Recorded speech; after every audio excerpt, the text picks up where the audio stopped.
Hello and welcome to another Project Diablo 2 video. I am Lemuel24 and today I'm taking a look at the Griswold's Legacy set.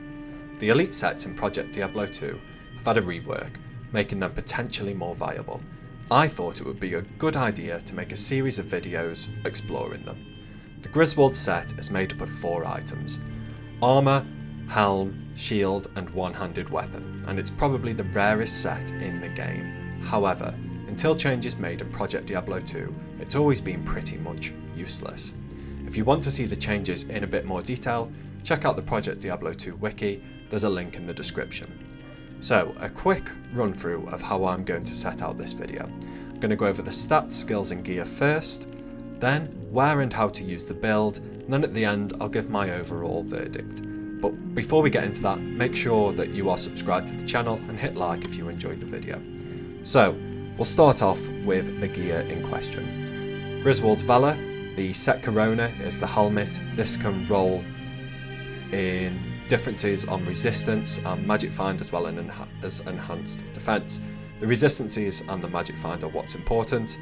15 to 25 resistance, mine rolled with 20, and I'm not quick enough to do the maths to work out what the magic find was, but it can also roll with sockets. Mine's got 1 and I've put a perfect topaz in there for the magic find. The weapon, Griswold's Redemption, Caduceus.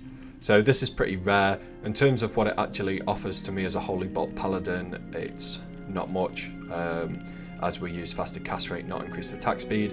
It does currently have 3 open sockets.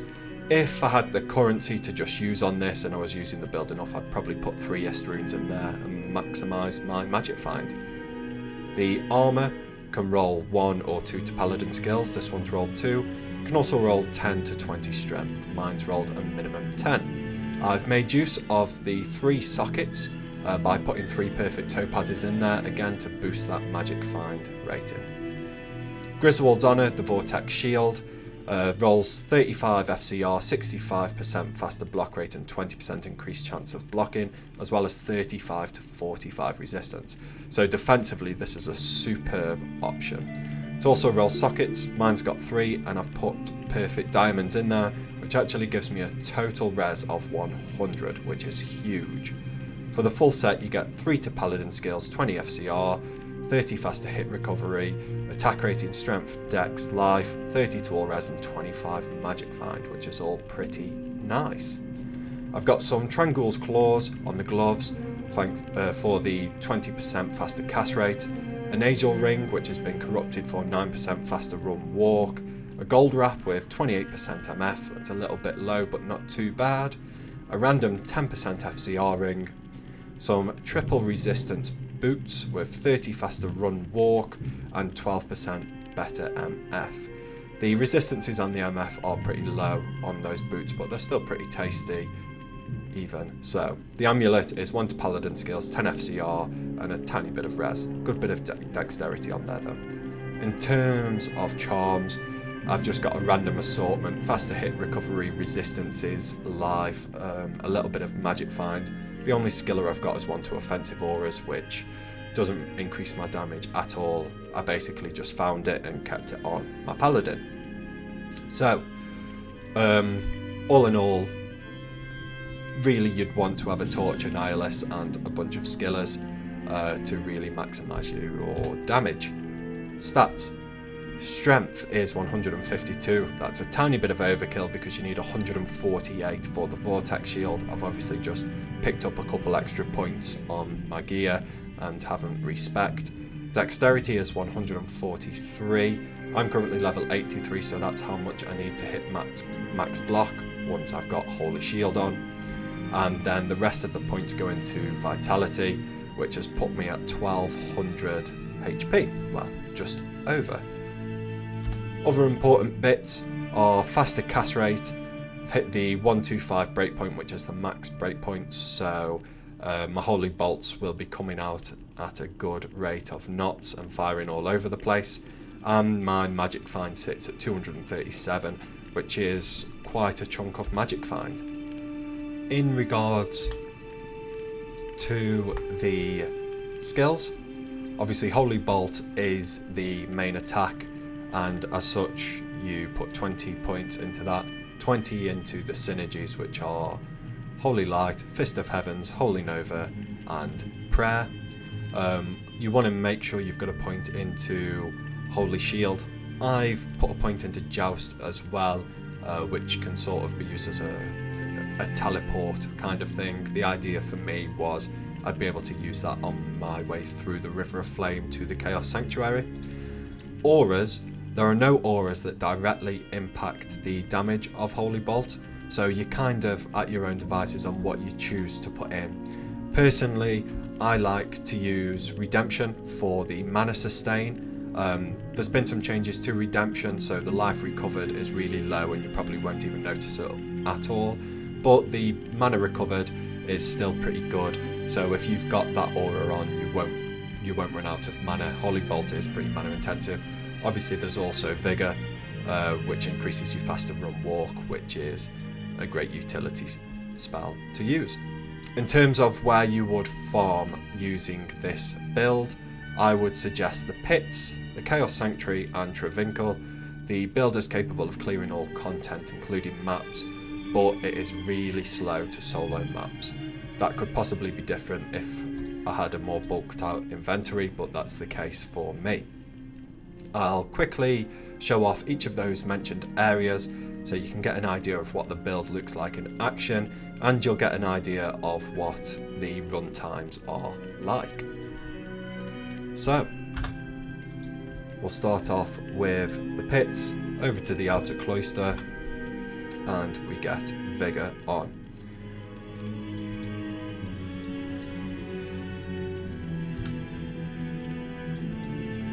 It's been a little while since I've actually used the build, so I'm a little bit rusty, so bear with me.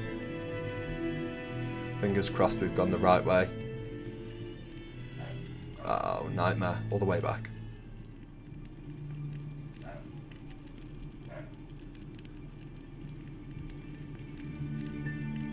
I don't know if you can hear it, but my dog's going crazy and barking a lot, adding to the suspense of the video.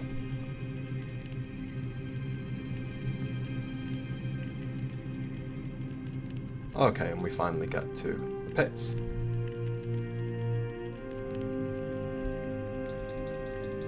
As you can see, the damage is reasonably good here in the Pits.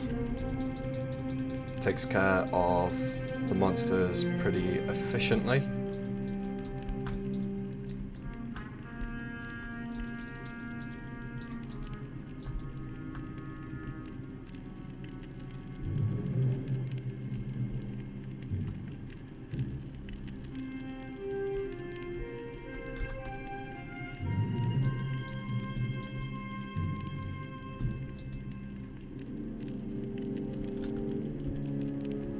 As you can see, I kind of just flick between Redemption and Vigor for the aura. Keep Vigor on until I need some mana, or until I've just cleared a pack of monsters, and then swap it over.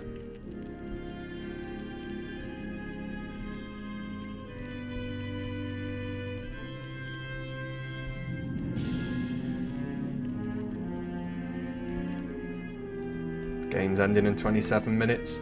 Not an issue, we'll be boxed off by then. It's not that slow.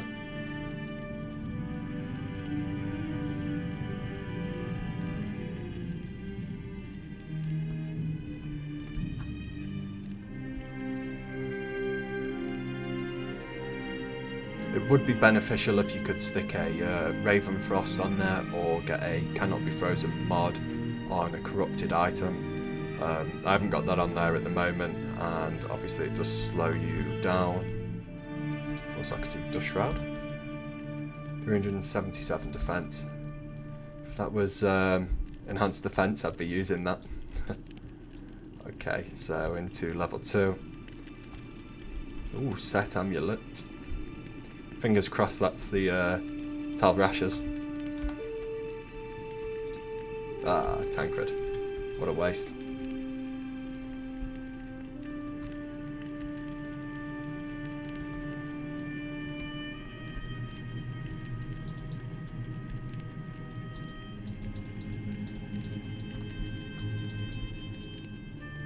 hello.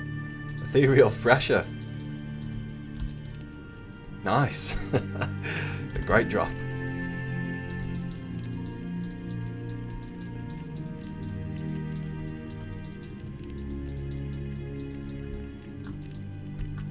Okay, so that's the pits. That's taken me 3.5 minutes. I mean, it can definitely be done quicker than that, but it's not a terrible time, I guess. Okay, on to Trevinkle.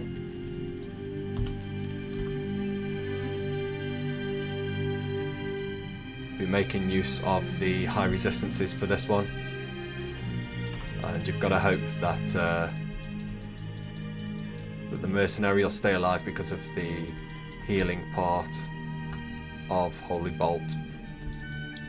All in all, it can be a pretty effective Trevinkle runner, to be honest. Especially online, you're only dealing with... See that 34 seconds? You're only dealing with players 1 difficulty. So as you can see, that was a pretty fast run, in all honesty. So pretty good for Trevinkle. We were never in any danger, and the mercenary stayed alive quite well. On to Chaos.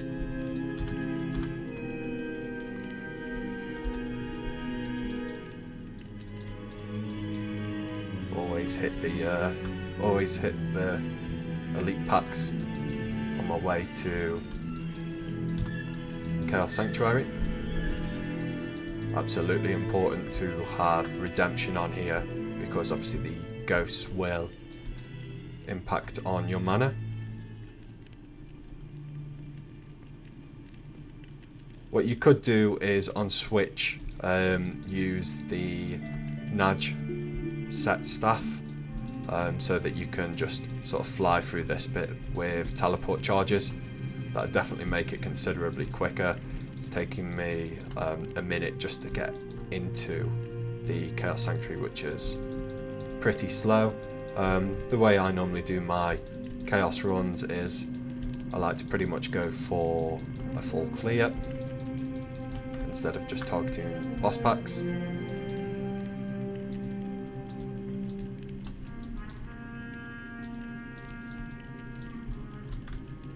It's quite effective, Holy Bolt, in these areas where the monster density is quite good or quite high,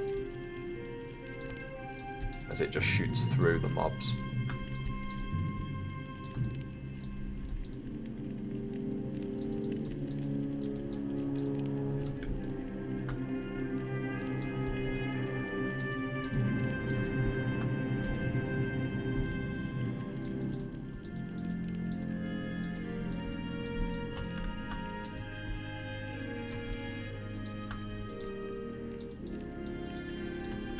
As I mentioned earlier, redemption isn't really impacting on my HP. It's more for mana sustain than anything else.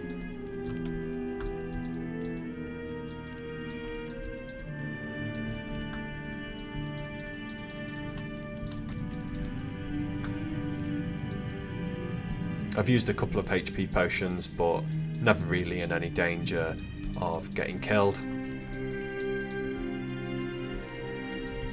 High resistances, block rate, it's all very good.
As you can see there, that's a good example of the way the area of effect works in terms of if mobs are lining up, you can hit them pretty hard. There's a good spread in terms of how the holy bolts are set out.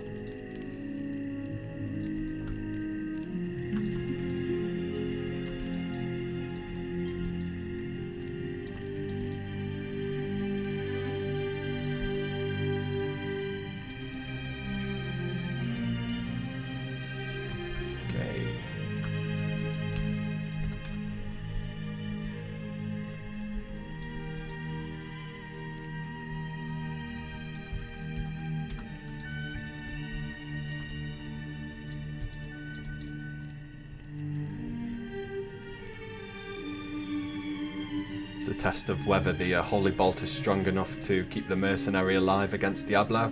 Yes, it is. Ooh. Wow. Okay, so we've got Girk Sanctuary there, 214% ED, all resistance is 21, not bad, and we've got Nat's Armour, which has rolled with 2 to skills and 3 sockets. So, all in all, I mean, we've done alright there. Not too bad. Just under 5 minutes for the actual run. So that gives you an idea of what the build looks like in action and what you can expect in terms of run times. Those run times would obviously be improved if you got the right items in, the right skillers, torch, etc. So in terms of my overall verdict, I feel like the Grizz set is now usable, especially earlier on in the ladder. In no way is it end game gear, but it's definitely viable for entry into the end game. The high resistances, the high block, the high FCR, all of that gives it a really nice offensive defensive balance, and I expect that it'd actually be a pretty good set in hardcore, but don't take my word for that because I suck at this game. Holy Bolt is pretty good, although like I said before, the time to kill can be just a little bit slow, especially in maps. Like I've said a few times now, mine could be improved massively if I had the right charms. But I definitely feel like with the versatility of the auras crossed with the healing ability, it's really good for party play. Well, that's it for the video. I hope that you've enjoyed it. Make sure you hit like and subscribe if you're interested in seeing the rest of the Elite Set series. Thank you and goodbye.